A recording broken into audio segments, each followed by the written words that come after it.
अ, कुछ पूछना है? कल की क्लास में जो हमने कल पढ़ा था उसमें से किसी को कुछ पूछना है? रिवाइज किया था?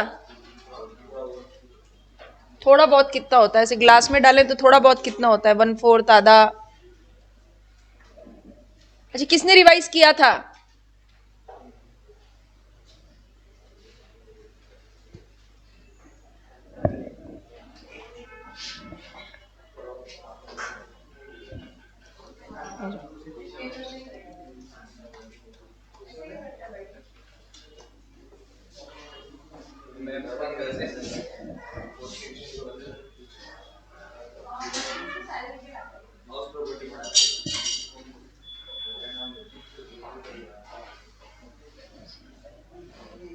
रिवाइज कराए? रिवाइज किया था? क्या रिवाइज करने के लिए? मैं तो जो मेरे सब्जेक्ट की बात करूंगी, बाकी सब अपने अपने की बात करेंगे।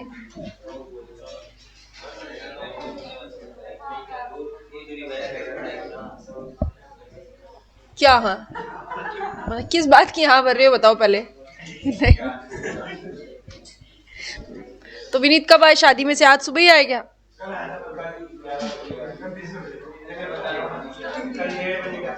बैकअप लिया?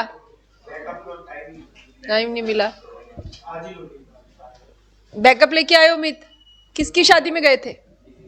किसी की? तो फिर छुट्टी कैसे करी? शादियों का सीजन है ना, सब शादी में ही जाते हैं आजकल।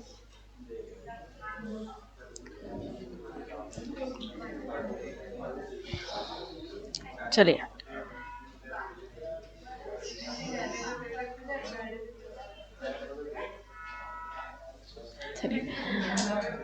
हमने लास्ट क्लास में सप्लाई के फर्स्ट पैरामीटर,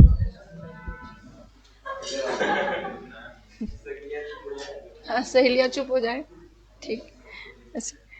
मतलब ऐसा नहीं लगता कि अगर बात ना गले से यहाँ तक आ गई तो अगले के कान में नहीं बोलेंगे तो धरती पलट जाएगी, अर्थक्वेक आ जाएगा, इतनी अर्जेंट बात है।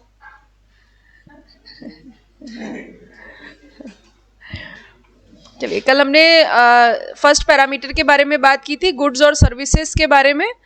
और गुड्स का मतलब any kind of movable property including actionable claim. Actionable claim 6 तरीके के actionable claim: betting, gambling, lottery, casino, horse racing, online money gaming और growing crops which are attach to earth और ग्रास, सीवियर्ड और contract to be severed. लेकिन money and securities goods की definition में नहीं आता। सर्विसेज के बारे में हमने बात की कि anything other than goods that is service, लेकिन मनी एंड सिक्योरिटीज ना तो गुड्स है ना सर्विस है, बट मनी से जुड़ी एक्टिविटी जिनके लिए सेपरेट कंसिडरेशन चार्ज किया जाए वो सर्विस मानी जाती है। सिक्योरिटीज ना तो गुड्स है ना सर्विस, लेकिन सिक्योरिटीज में जो ट्रांजैक्शन को फैसिलिटेट करना सर्विस माना जाता है। इमूवेबल प्रॉपर्टी ना तो गुड्स है ना सर्विस है, लेकिन इमूवेबल प्रॉपर्टी से रिलेटेड एक्टिविटी सर्विस मानी जाती है। ठीक है, अब हम अगले पैरामीटर की बात करेंगे और अगला पैरामीटर क्या था? सप्लाई ऑफ गुड्स और सर्विसेज और बोथ। और दूसरा पैरामीटर था it must be against consideration, है ना? जो सप्लाई है बदले में कंसीडरेशन होना ही चाहिए। Okay, and what is the meaning of consideration?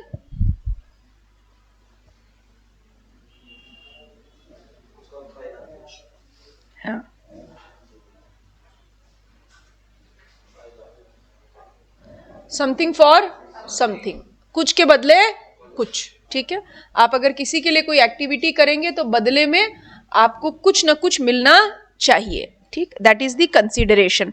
Okay, now जब भी हम कंसीडरेशन की बात करते हैं तो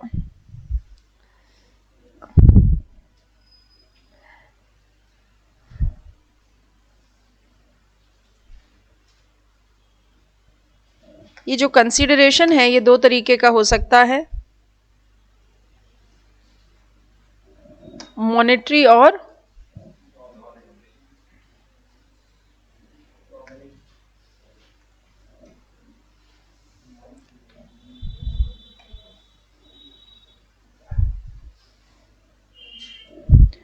कंसिडरेशन मॉनेटरी भी हो सकता है और नॉन मॉनेटरी भी हो सकता है, इतना नोट करें पहले।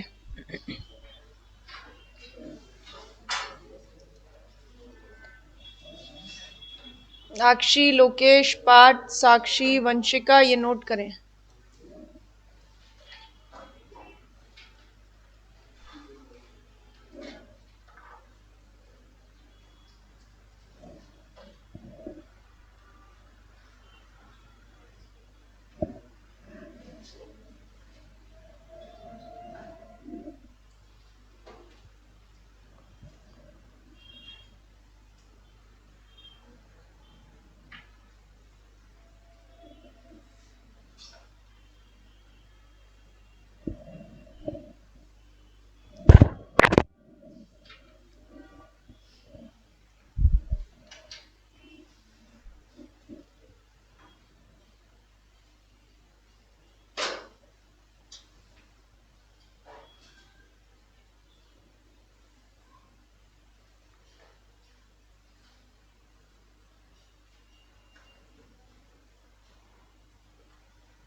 ठीक है, इतना नोट कर लिया।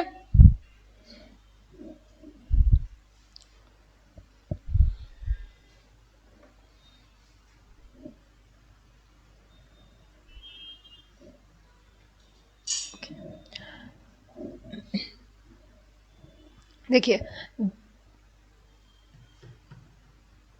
जब भी हम कंसीडरेशन की बात करते हैं, कंसीडरेशन मीन्स आप किसी के लिए कोई एक्टिविटी करें। एक्टिविटी आप क्या करेंगे? आप किसी को गुड्स प्रोवाइड करेंगे या आप किसी को सर्विसेज प्रोवाइड करेंगे और बदले में आपको कंसीडरेशन मिलना ही चाहिए। अब वो कंसीडरेशन आपको किस फॉर्म में मिल सकता है? या तो कंसीडरेशन आपको मिलेगा मनी के फॉर्म में। मनी के फॉर्म में मतलब अपना सपना मनी, मनी जैसा हम आप अपने सराउंडिंग में कुछ भी देखते हैं, वो सब क्या होता है? कैसा कंसीडरेशन होता है? मनी। आप फार्मेसी पे गए दवाइयां लेने, आपको दवाई मिली, बदले में आपने पैसा दिया, मनी दिया। आप स्टेशनरी खरीदने गए, सामने वाले ने आपको स्टेशनरी दी और बदले में आपने पैसा दिया। आप अपनी बाइक रिपेयर कराने गए, सामने वाले ने आपको बाइक रिपेयर की सर्विस दी, बदले में आपने पैसा दिया। ठीक है, आपके घर में एक नया कमरा बनना है, बिल्डर ने आपको कंस्ट्रक्शन की सर्विस दी और बदले में आपने पैसा दिया। सो कंसीडरेशन मॉनेटरी होगा तो चलेगा, खुशी खुशी एक्सेप्ट हो जाएगा, कोई प्रॉब्लम नहीं है, क्योंकि आपको सप्लाई के बदले में जो कंसीडरेशन मिल रहा है, सप्लाई किसकी करेंगे हम? या तो गुड्स की होगी या सर्विस की होगी या दोनों की होगी। और इस सप्लाई के बदले में जो कंसीडरेशन मिल रहा है, यही इस सप्लाई की क्या है? वैल्यू। यही इस सप्लाई की क्या है? वैल्यू। सप्लाई के बदले में जो कंसीडरेशन मिल रहा है, वही सप्लाई की क्या है? वैल्यू। ठीक है, अब अगर हम नॉन मॉनेटरी कंसीडरेशन की बात करें कि भाई कंसीडरेशन अगर हम कहें कि नॉन मॉनेटरी हो सकता है, तो नॉन मॉनेटरी कंसीडरेशन कैसा? नॉन मॉनेटरी कंसीडरेशन हो सकता है या तो गुड्स के फॉर्म में या सर्विस के फॉर्म में। ठीक है, लिखो इसको ऐसा, या तो गुड्स के फॉर्म में या सर्विस के फॉर्म में। नॉन मॉनेटरी कंसीडरेशन या तो गुड्स या सर्विस।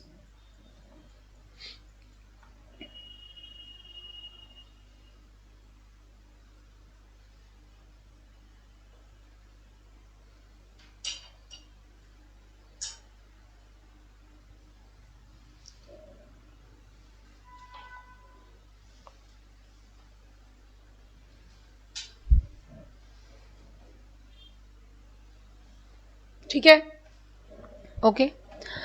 जब हम गुड्स के फॉर्म में नॉन मॉनेटरी कंसीडरेशन की बात करते हैं, इसका मतलब आप बदले में क्या देंगे? गुड्स। से फॉर एग्जाम्पल, हमने आपको पढ़ाया, आपने बोला कि पैसे लेके क्या करोगे? एक बोरी आलू ला देते, एक बोरी प्याज ला देते। So what is that? Non monetary consideration. ठीक है, सप्लाई के बदले में नॉन मॉनेटरी कंसीडरेशन भी जीएसटी में अलाउड है, चलेगा, हमें कोई समस्या नहीं है, क्योंकि मुद्दा है कंसीडरेशन होना चाहिए। नॉन मॉनेटरी है तो भी चलेगा। ठीक है। अब नॉन मॉनेटरी कंसिडरेशन सर्विस के फॉर्म में भी हो सकता है, और सर्विस के फॉर्म में नॉन मॉनेटरी कंसिडरेशन का मतलब, पहले मेरी बात सुनेंगे उसके बाद लिखेंगे।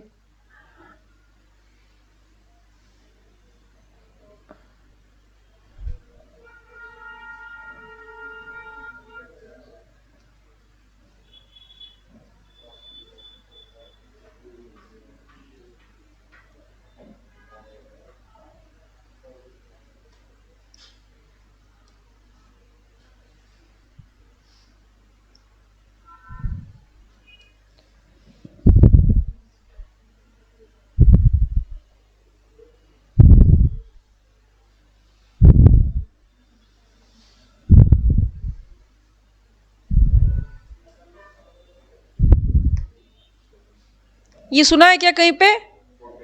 हाँ, कॉन्ट्रैक्ट एक्ट में सुना है ना, एब्सटेन फ्रॉम डूइंग समथिंग, ठीक है। तो सर्विस का मतलब टू डू समथिंग और नॉट टू डू समथिंग, किसी के लिए कुछ करना भी किसी के लिए कुछ करना भी कंसिडरेशन, और किसी के लिए कुछ ना करना भी कंसिडरेशन, ठीक है। जैसे मान लीजिए कि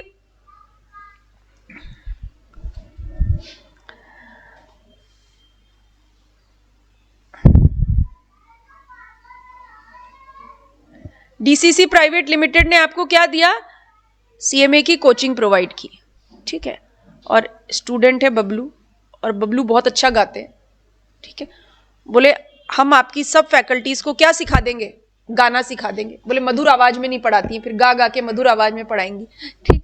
तो ये क्या ये क्या करेंगे, गाना सिखाएंगे, टू डू समथिंग। और what is the to do something, sing a song, नहीं टीच सिंगिंग, ठीक है। हाँ, गाना सिखाएंगे। सो ये क्या हो गया, एक्ट हो गया, एक्टिविटी हो गई, किसी काम को करना। जीएसटी लॉ में ये भी अलाउड है। आप किसी को सर्विस दीजिए, आप किसी को गुड्स दीजिए, और बदले में कोई व्यक्ति आपके लिए कुछ करता है, that is treated consideration valid in eyes of law. कानून की नजरों में ये वैलिड कंसिडरेशन है, ठीक है। आगे जाके हम समझेंगे कि भाई जब मॉनेटरी कंसिडरेशन मिल रहा है तो हमने क्या कहा कि किसी भी सप्लाई ऑफ गुड्स या सर्विसेज के बदले में जब आपको कोई पैसा देता है, आपको कोई कंसिडरेशन देता है, तो हम उसे क्या मान लेते हैं, सप्लाई की वैल्यू। पर नॉन मॉनेटरी कंसिडरेशन में आपको कोई पैसा नहीं मिल रहा ना, आपको क्या मिल रहा है, या तो कुछ गुड्स मिल रहे हैं या कुछ सर्विस मिल रहे हैं। तो हम आके वैल्यूएशन वाले चैप्टर में पढ़ेंगे कि इनको किस में कन्वर्ट किया जाता है, मनी वैल्यू में कन्वर्ट किया जाता है, मॉनेटरी टर्म्स में कन्वर्ट किया जाता है। जब भी आपको आपकी सप्लाई के बदले में कोई गुड्स या सर्विसेज देगा तो हम उसकी मनी वैल्यू कैलकुलेट करेंगे। कैसे कैलकुलेट करेंगे वो सीखेंगे बाद में, बट अगर नॉन मॉनेटरी कंसिडरेशन है तो उसकी मनी वैल्यू कैलकुलेट की जाती है। तो सर्विस का मतलब किसी के लिए कुछ करना और या फिर ना करना। ना करना मतलब एब्सटेन फ्रॉम डूइंग समथिंग, किसी काम से दूर रहना, ओके। जैसे फॉर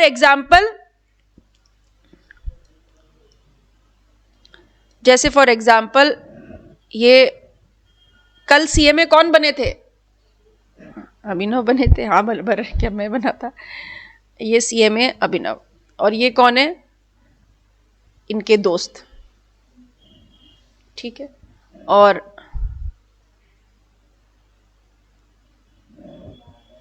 ये रिलायंस लिमिटेड की कॉस्ट ऑडिट, ठीक है।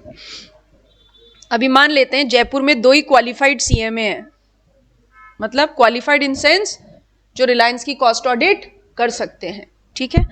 अब रिलायंस की कॉस्ट ऑडिट की फीस है 10 लाख रुपए।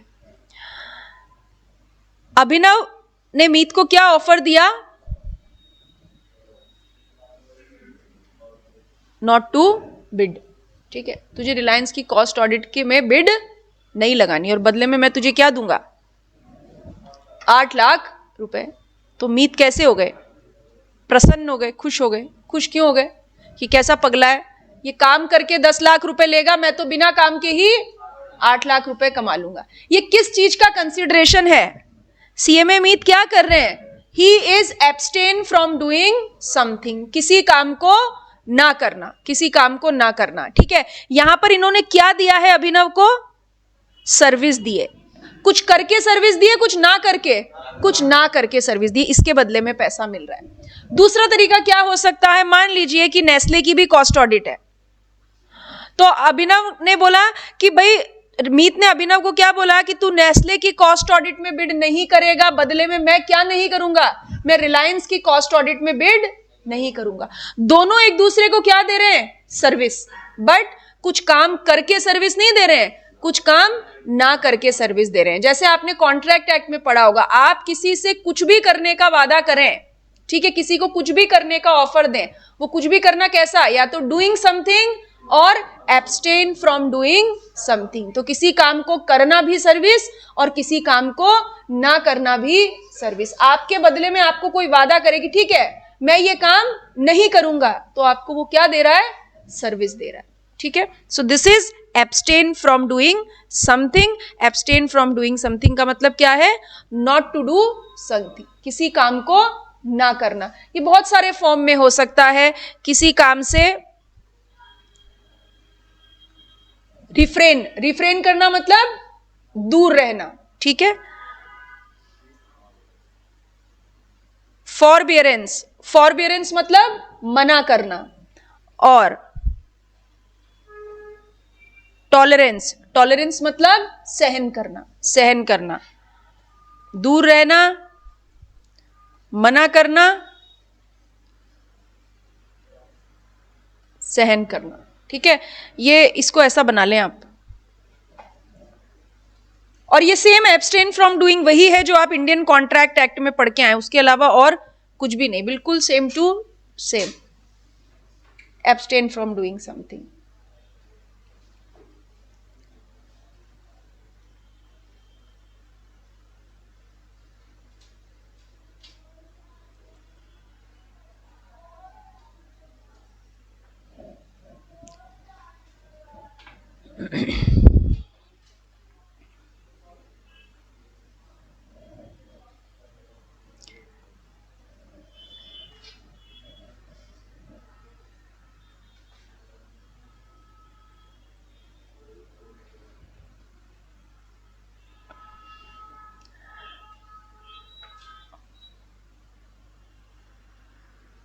इस टेबल को बनाइए, और इस टेबल को देख के आपके मन में किसी भी प्रकार का डाउट आता है, छोटा मोटा, ठीक है, तो आप पूछ सकते हैं।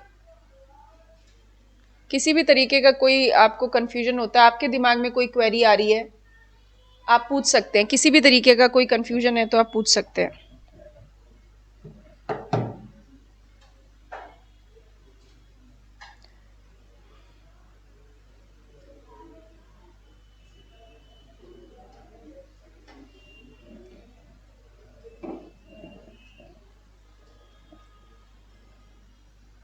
कुछ पूछना है किसी को भी? किसी को कोई डाउट? ठीक है। डाउट पूछते समय ये नहीं सोचेंगे पड़ोसी क्या सोचेगा, क्योंकि पड़ोसी तो कुछ सोचेगा ही नहीं। पड़ोसी सोचता तो वही सवाल पूछ लेता, तो पड़ोसी कुछ नहीं सोचेगा, ठीक है। कुछ भी आपके दिमाग में किसी भी तरीके का डाउट है, नया सब्जेक्ट है, आप पूछ सकते हैं। कोई डाउट नहीं? चलो,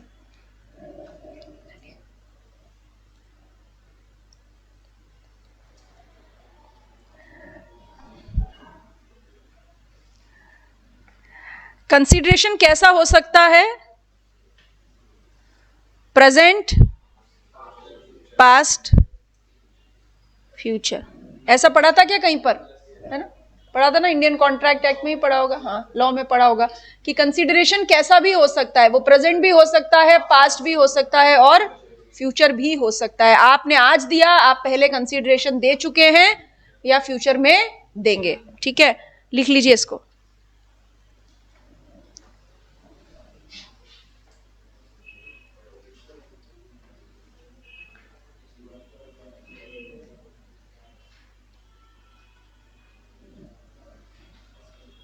ऑनलाइन जो लोग हैं कुछ पूछना चाहते हैं?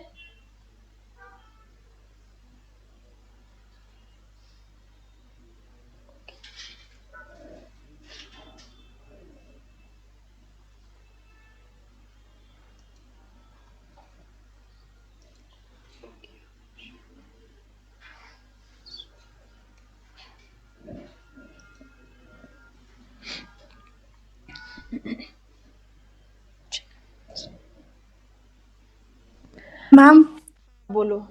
मैम ये जो ट्रांजैक्शन होगा वो तो अंडर नहीं नहीं, जीएसटी कैसे लगेगा, वो कैसे पता लगेगा? Who said under the table होगा? लाइक वो तो उसको पैसे दे रहा है कि ये तुम रख लो, कि ये काम मत करो। क्या अग्रीमेंट बनेगा इसका?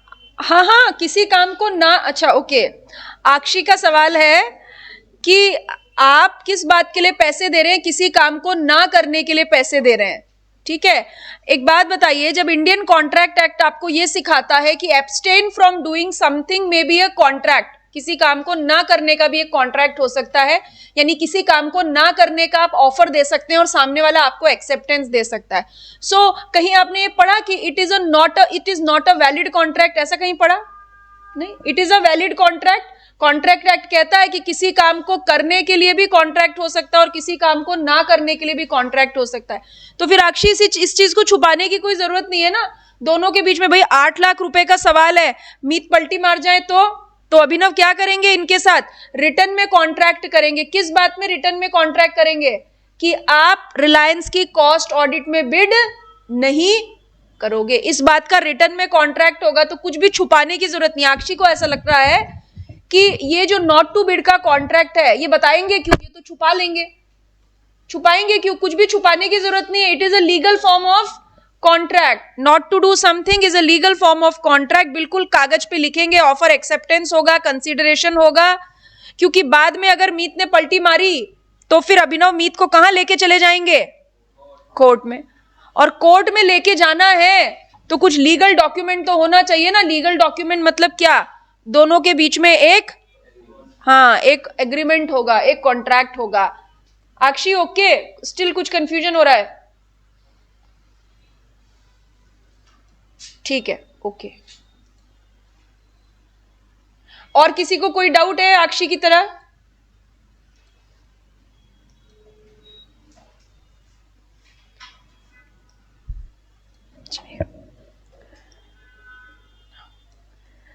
यानी अब जब भी हम कंसीडरेशन की बात करते हैं हम हमेशा कहेंगे कि always there is a combination of A plus C. What is the A plus C? A stands for activity और C stands for consideration. A stands for activity, C stands for consideration. ठीक है। GST की liveability के लिए अगला parameter क्या बोलता है? हमेशा ए प्लस सी का कॉम्बिनेशन होना चाहिए, एक्टिविटी होनी चाहिए और एक्टिविटी के बदले में कंसिडरेशन होना चाहिए। ये कंसिडरेशन कैसा हो सकता है? ये पास्ट हो सकता है, प्रेजेंट हो सकता है, फ्यूचर भी हो सकता है। यानी अगर आज आप किसी के लिए कुछ एक्टिविटी करें तो बदले में कंसिडरेशन कैसा होगा? मेड और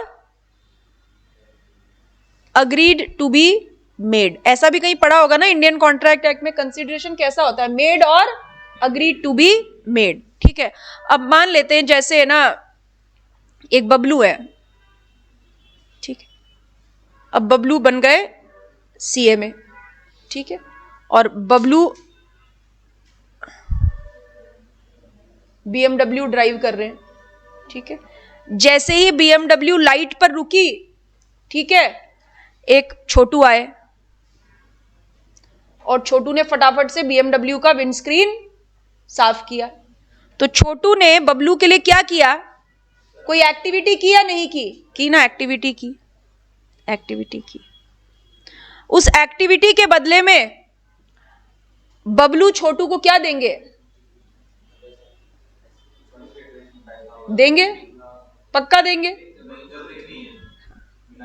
दे भी सकते हैं और नहीं भी दे सकते, है ना। कंसिडरेशन हो भी सकता है और नहीं भी हो सकता है।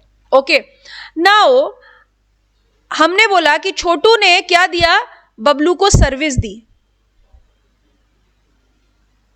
इस सर्विस के बदले में कंसिडरेशन हो भी सकता है और नहीं भी हो सकता है। मतलब क्या? बबलू और छोटू के बीच में कोई कॉन्ट्रैक्चुअल रेसिप्रोकेसी नहीं है। What is the meaning of contractual reciprocity? जिस समय आप किसी व्यक्ति के लिए एक्टिविटी कर रहे हैं, बदले में कंसिडरेशन का एलिमेंट एग्जिस्ट होना चाहिए। क्या बोला मैंने? कंसिडरेशन हो ये जरूरी नहीं है, कंसिडरेशन का एलिमेंट एग्जिस्ट होना चाहिए। कंसिडरेशन का एलिमेंट होने का मतलब एक्टिविटी करने वाले और सामने वाले व्यक्ति के बीच में एक म्यूचुअल अंडरस्टैंडिंग होती है कि अगर मैं ये काम करूंगा तो बदले में मुझे पैसा मिलेगा। यहां पर ऑप्शन क्या है, कंसिडरेशन में भी और में नॉट भी। जैसे आप जब एक स्टेशनरी की शॉप पे चढ़ते हैं और आप स्टेशनरी के वहां पे ट्रे रखी होती है, बहुत सारे पेन काउंटर पे रखे होते हैं, आपने ऐसे 2 पेन उठाए, इसका मतलब क्या है, आपके चोरी नहीं, ये तो वैसे भावनाओं में बह जाते हैं, ठीक है, चोरी नहीं, आपके और स्टेशनरी बेचने वाले के बीच में कॉन्ट्रैक्चुअल रेसिप्रोकेसी है कि मतलब अगर आपने पेन खरीदे तो आपको पैसा देना पड़ेगा। ठीक है, आप ये कह सकते हैं अंकल आज पैसे नहीं है, कल दे जाऊंगा कोचिंग से आते समय, आज तो समोसे खा लिए, दैट वर्क्स, बट कंसिडरेशन का एलिमेंट है। यहां पर कोई कंसिडरेशन का एलिमेंट नहीं है, दोनों के बीच में कोई म्यूचुअल कॉन्ट्रैक्चुअल रेसिप्रोकेसी नहीं है। ठीक है, क्या ओरल एग्रीमेंट वर्क करते हैं? क्या ओरल एग्रीमेंट वर्क करते हैं? हाँ बिल्कुल ठीक, ओरल एग्रीमेंट वर्क करते तो हम प्रूफ नहीं करते। इसका मतलब क्या कि हमेशा दो, जब हम कहते हैं कॉन्ट्रैक्चुअल रेसिप्रोकेसी, इसका मतलब ये नहीं है कि बबलू और छोटू या स्टेशनरी वाले अंकल और आप जो है दुकान में घुसते ही कागज पे लिखवाएंगे अगर ये 2 पेन लेके जाता है तो पैसे देगा, नहीं। म्यूचुअल कॉन्ट्रैक्चुअल रेसिप्रोकेसी यानी कंसिडरेशन का एलिमेंट एग्जिस्ट करना चाहिए। तो जब भी हम A+C की बात करते हैं, इसका मतलब एक्टिविटी और कंसिडरेशन के बीच में क्या होनी चाहिए, एक कॉन्ट्रैक्चुअल रेसिप्रोकेसी होनी चाहिए। कॉन्ट्रैक्चुअल रेसिप्रोकेसी का सामान्य बिल्कुल साधारण मतलब दो लोगों के बीच में म्यूचुअल अंडरस्टैंडिंग है कि म्यूचुअल अंडरस्टैंडिंग मतलब दोनों सही समझ रहे हैं कि काम होगा तो पैसा मिलेगा। या छोटू तो सोच रहे हैं कि ये BMW वाले बबलू भैया है ना 100 का नोट देंगे, पर बबलू क्या सोच रहा है, फटाफट ग्रीन लाइट हो जाए और मैं तो निकल जाऊं। ठीक है, दोनों सेम पेस पे नहीं सोच रहे। म्यूचुअल अंडरस्टैंडिंग का मतलब दोनों सेम पेस पे सोचते हैं कि काम होगा तो पैसा मिलेगा। ठीक है, जैसे आपके घर में जब कोई मेड काम करने आती है तो आपकी मम्मी और उनके बीच में क्या होती है, म्यूचुअल रेसिप्रोकेसी होती है। पहले दिन पैसा नहीं दिया जाता, पर ये म्यूचुअल अंडरस्टैंडिंग होती है कि वो काम करेंगी और महीने के आखिरी दिन पे उनको पैसा मिलेगा। ठीक है, दूसरा एग्जाम्पल आप ज्यादा कनेक्ट कर पाएंगे। जैसे आप मान लो 15 दिन यहां आके बैठ गए, उसका मतलब क्या है, हमारे और आपके बीच में क्या हो गई, हाँ आपके और रुचि मैडम के बीच में क्या हो गई, म्यूचुअल रेसिप्रोकेसी हो गई, कॉन्ट्रैक्चुअल रेसिप्रोकेसी हो गई। मींस दोनों लोग सेम पेस पे सोचते हैं। ठीक है, 16वें दिन आप नहीं आए उसका हम कुछ नहीं कर सकते, ठीक है, पर अगर आएंगे तो म्यूचुअल रेसिप्रोकेसी है। तो हमेशा किसका कॉम्बिनेशन चाहिए जीएसटी लगने के लिए, A+C का, एक्टिविटी के बदले में कंसिडरेशन। ठीक है, जैसा मैंने लिखा वैसा आप भी लिख लें, एग्जाम्पल लिखना जरूरी नहीं है। अगर आप ये क्लासेस देख रहे हैं, आपको क्लासेस अच्छी लग रही है तो आप ये क्लास परचेज कर सकते हैं और कूपन कोड आपके लिए है DCC10, जिससे आप 10% का डिस्काउंट अवेल कर सकते हैं। आपको कांटेक्ट करना है नीचे दिए गए कांटेक्ट नंबर पर और अपनी पढ़ाई जारी रखनी है। नोटेड? कुछ कंफ्यूजन है? पक्का कुछ पूछना है किसी को भी?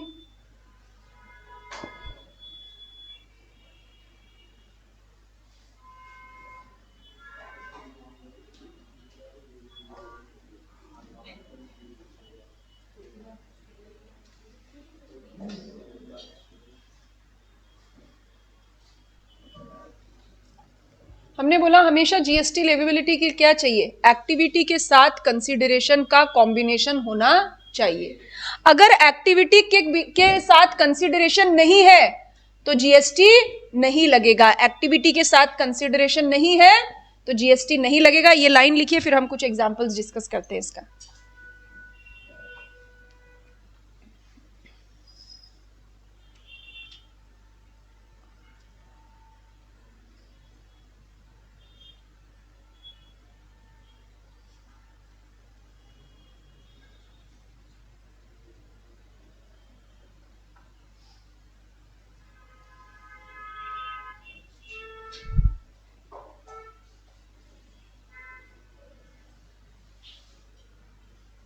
लिख लिया?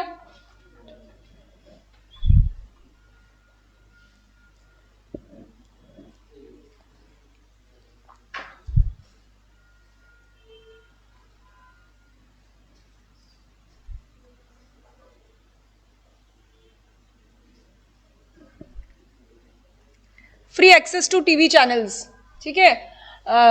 एक तो होता है वो आप कुछ चैनल सब्सक्राइब करते हैं, है ना। हाँ, नापतोल, नापतोल, नापतोल मत देख, सुना है नापतोल एक चैनल आता है। हाँ, जब आज के कुछ साल पहले जब मैं सीए कर रही थी शायद, तब वो नापतोल का ऐड, वो जो नापतोल आजकल तो, हाँ मतलब आजकल तो क्या होता है वो सब्सक्रिप्शन ले लेते हैं ना, तो वो सब नापतोल वगैरह दिखते नहीं है, पर जहाँ पे वो केबल कनेक्शन होता है वहाँ नापतोल दिखता है। तो जब मैं सीए कर रही थी तो मुझे समझ में नहीं आता था ये एक ही प्रोडक्ट को बेचने के लिए इतनी सारी लाइंस कैसे बोल लेते हैं। नहीं, क्यों बोल लेते हैं, वो तो पैसा मिलता है, कैसे बोल लेते हैं। आप देखिए, अगर एक बेडशीट बेचनी है या कुछ चाय के कप बेचने, वो एक ही चीज को बेचने के लिए 15 मिनट तक, और रिपीट नहीं होती लाइन, अलग अलग तरीके से आपका घर बहुत सुंदर लगेगा और ये आप मेहमानों को चाय पिलाएंगे, और पता नहीं कितनी बातें, उतना जब तक यहां तक ना आ जाए कि बस ये 6 कप चाय के यहां से। हाँ, नापतोल बहुत ही बढ़िया एग्जाम्पल है। तो that is free access to TV channel. वहां पे बदले में आपसे कुछ नहीं लिया जा रहा, और आपको क्या दिया जा रहा है, आपके लिए एक्टिविटी हो रही है ना, आपको फ्री एक्सेस दिया जा रहा है। आप नापतोल बिना पैसा दिए देख सकते हैं, पर कोई कंसिडरेशन नहीं है। तो एक्टिविटी तो है, बट ये कैसी एक्टिविटी है? Without consideration. So without consideration means no GST. Activity तो है लेकिन कंसिडरेशन नहीं है। ऐसे बहुत साल पहले एक एनटीवी पे एक शो शुरू हुआ था, भाभी जी घर पे है, विभूति जी आते थे उसमें, है ना। हाँ, बड़ा फेमस हुआ था, वो भी ऐसा ही था। दंगल टीवी आता है एक, वो वाहियात मूवीज आती है उसपे, वो भी ऐसा ही चैनल है जहां पे फ्री एक्सेस आपको मिलता है, बदले में आपको कोई कंसिडरेशन नहीं देना होता। बाकी सबके लिए तो पैसा लगता है, Z5 सब्सक्राइब करना है, सोनी लिव करना है, नेटफ्लिक्स करना है, सबके लिए पैसा लगता है ना।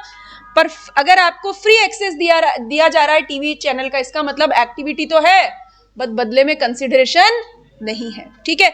मतलब कोई भी काम फ्री में हो तो जीएसटी नहीं लगेगा। जैसे रेस्टोरेंट में खाना खाएंगे तो जीएसटी लगेगा, लंगर में खाएंगे, that is what, availability of food without consideration, ठीक है, ओके। और अरिजीत के कंसर्ट में जाएंगे तो जीएसटी लगेगा, ठीक है। अभी आपको ये हर्षित,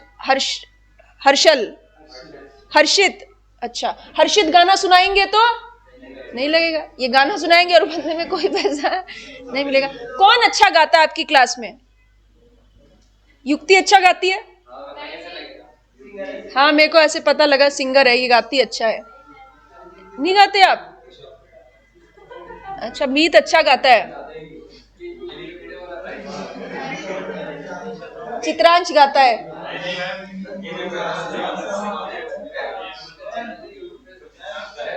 हाँ, केशव शायर है, क्या बात है। ये सब क्या होते हैं, ये वो होते हैं ना बीटीएस मूवमेंट होते हैं, बिहाइंड द सीन।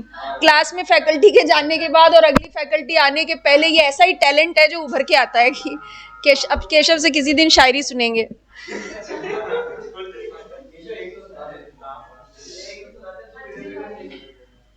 अरे केशव आपके कहने से क्यों सुनाएगा भाई, केशव मेरे कहने से भी नहीं सुनाएगा। अब केशव किसके कहने से सुनाएगा ये केशव को पता है, हाँ, जिसके लिए लिखी है।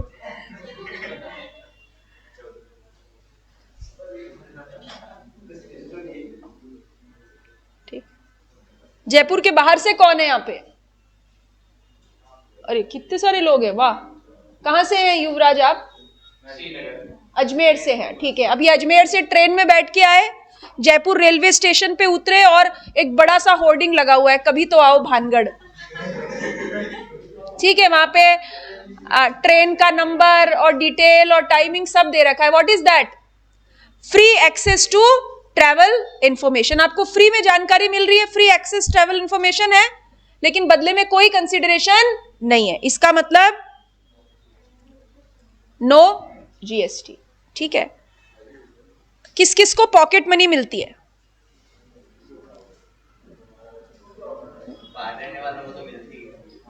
मिलती है, हाँ सही बात है बाहर। हाँ जो यहाँ रहते हैं उनको बोले ये क्या चीज होती है। हाँ, दो बातें और सुनने मिलती है, बोले पॉकेट मनी दे देते। पर जिनको पॉकेट मनी मिलती है वो नुकसान में रहते हैं, क्योंकि उनको तो लिमिटेड मिलती है। पर जिनको पॉकेट मनी नहीं मिलती है वो हर तीसरे दिन 100 या 200 रुपए मांग लेते हैं और वो महीने में पॉकेट मनी से ज्यादा हो जाता है। ठीक है, तो समझदारी किसमें, पॉकेट मनी की डिमांड नहीं करनी। जब भी जरूरत हो बोलो, फिर उसमें से 50 रुपए तो बचा ही लेते हो, फिर अगली बार काम आ जाते हैं वो। चलिए,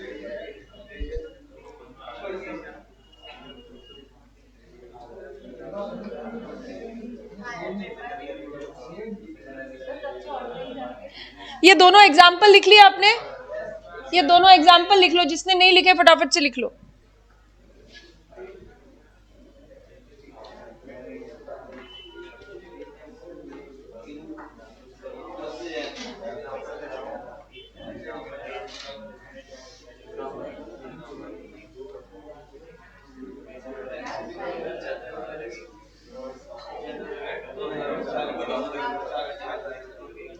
अरे बस,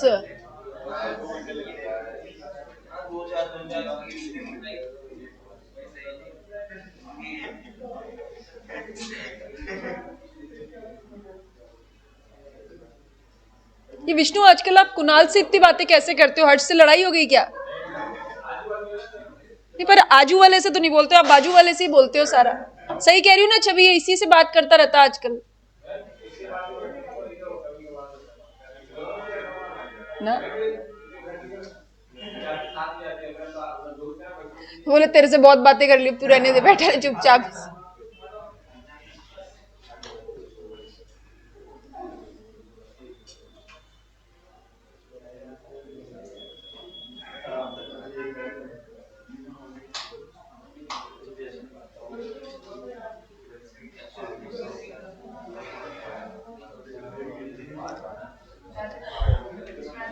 ये लिखिए, ये लाइन लिखिए, उसके बाद डिस्कस करेंगे। Consideration without activity. अभी हमने क्या पढ़ा? एक्टिविटी है बट कंसिडरेशन नहीं है। अब हम क्या पढ़ेंगे? कंसिडरेशन है बट बदले में कोई एक्टिविटी नहीं है। Consideration without activity, no GST. मतलब पैसा मिल रहा है बट बदले में आप कुछ नहीं कर रहे हैं तो जीएसटी भी नहीं लगेगा।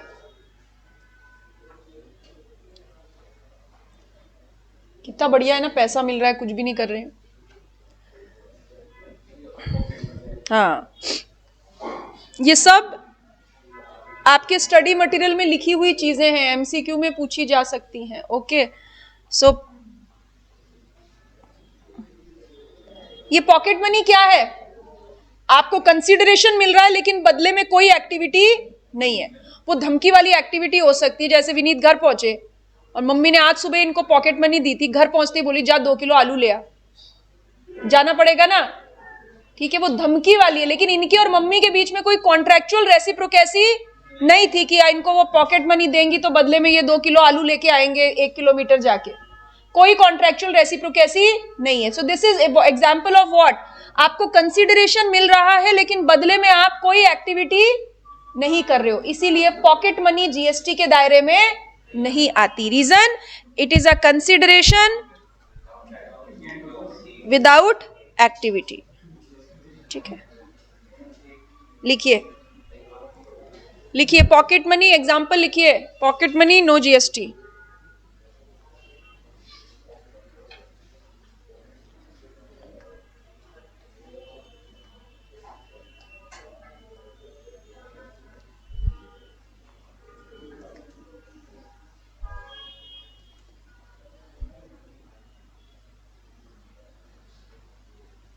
लिख लिया?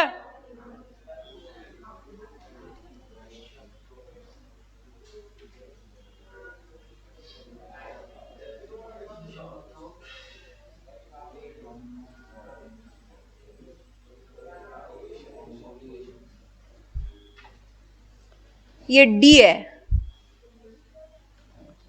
Donation without any obligation.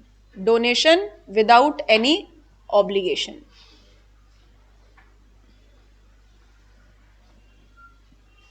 ठीक है, लिखा, ये लिखा, ओके। अब देखिए, जैसे मान लेते हैं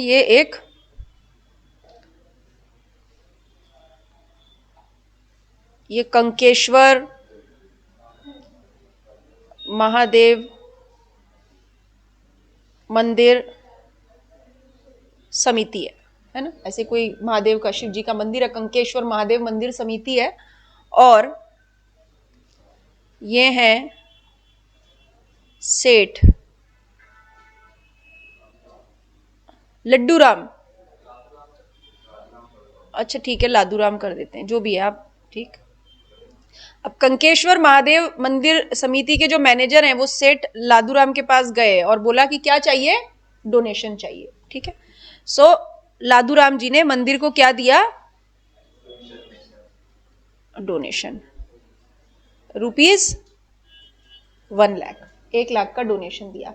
यानी कंकेश्वर महादेव मंदिर समिति के पास क्या आया, कंसिडरेशन, कुछ अमाउंट आया, लेकिन बदले में मंदिर समिति ने लादूराम जी के लिए कुछ नहीं किया, कुछ नहीं किया ना, कोई एक्टिविटी नहीं की, बस क्या ले लिया, 1,00,000 रुपए ले लिए, वो दान पात्र में डाला और बस, ठीक है, भोले बाबा को याद करो। This is what, consideration without activity. यानी इस डोनेशन के बदले में क्या मंदिर समिति के ऊपर कोई ऑब्लिगेशन है क्या, कुछ काम को करने का दबाव है, नहीं।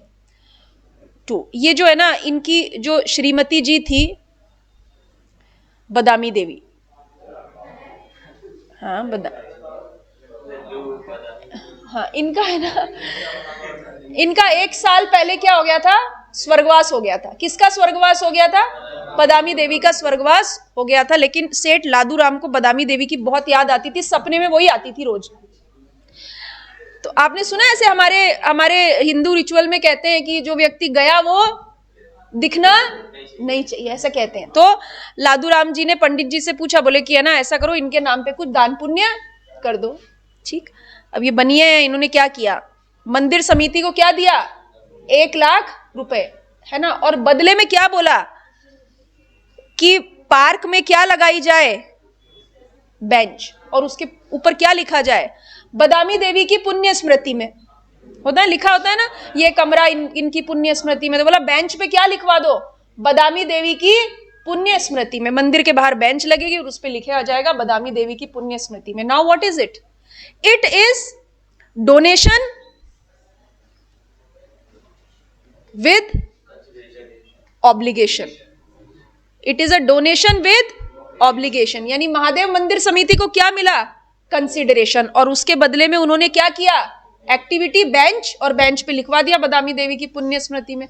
सो ये जो डोनेशन है ना, इसके ऊपर जीएसटी लगेगा, क्योंकि ये क्या है, ये कंसिडरेशन एंड एक्टिविटी है। लेकिन पिछली वाली जो डोनेशन थी, जो केवल 1,00,000 रुपए दिए थे और बदले में कुछ नहीं था, वो क्या था, कंसिडरेशन विदाउट एक्टिविटी, ठीक है। तो डोनेशन विदाउट ऑब्लिगेशन का मतलब क्या है, कंसिडरेशन विदाउट एक्टिविटी। और कंसिडरेशन विदाउट एक्टिविटी है तो क्या होगा, नो जीएसटी। बट अगर डोनेशन विद ऑब्लिगेशन है तो क्या लगेगा, जीएसटी, ठीक है। बेंच पे क्या लिखा, क्या बोलते हैं इंग्लिश में बदामी देवी की पुण्य स्मृति को, पता है किसी को, हिंदी में लिख देते, हाँ हिंदी में ही लिखा रहता है, यूएसए में लिखा होता होगा, है ना, यहाँ तो हिंदी में ही लिखा होता है, लिख लो ऐसा।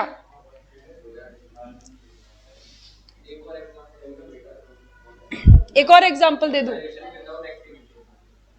कंसिडरेशन विदाउट एक्टिविटी का एक और एग्जांपल दे दूं, अच्छा देती हूं, पहले आप ये लिखो, ठीक है।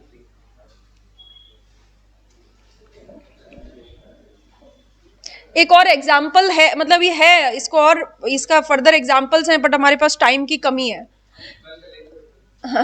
ठीक है। इसमें कुछ नहीं समझ में आया है तो बताइए। ये देखो, ये पहले हमने एक कंसेप्ट लिखा और उसके बाद हमने एक एग्जाम्पल लिखा, क्योंकि अगर डोनेशन विद ऑब्लिगेशन है तो उस पर जीएसटी लगेगा। ये सवाल इनको पूछा जाए या ना पूछा जाए, आपको जरूर पूछा जा सकता है ना।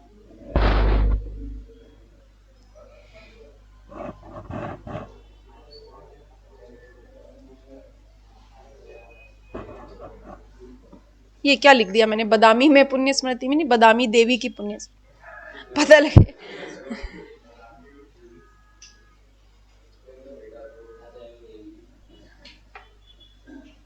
बदामी देवी की पुण्य स्मृति में।